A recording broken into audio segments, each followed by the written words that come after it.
కావేరి, నువ్వు నన్ను కోరిన కోరిక ఒక్కటే, ఎప్పుడూ నాతో కలిసి పూజ చేయాలని, మనిద్దరం హ్యాపీగా బతకాలని. అది ఈరోజు నెరవేరబోతుంది.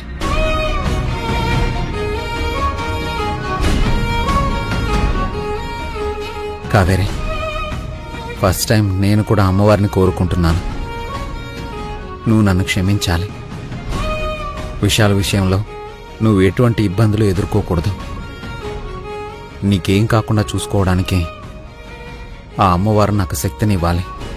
అందుకే నీ పక్కన కూర్చొని ఫస్ట్ టైం పూజ చేయాలని కోరుకుంటున్నాను.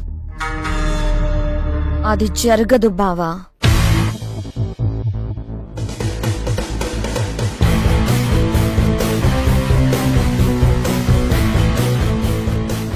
ఏంటి బాబా, కావేరితో కలిసి పూజలో కూర్చోవాలని తెగ సంబరపడిపోతున్నావు?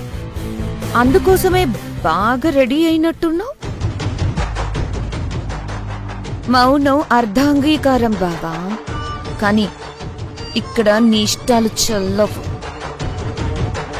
నేననుకున్నదే జరగాలి.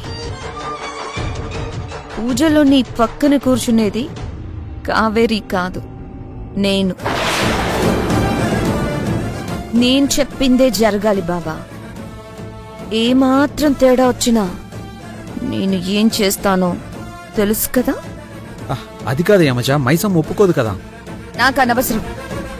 మైసమ్మ అడ్డుపడ్డా, మీ అమ్మ అడ్డుపడ్డా, ఇంకెవ్వరు అడ్డుపడ్డా వాళ్ళనాపి నీ పక్కన నేనే కూర్చునేలా చెయ్యాల్సింది నువ్వే.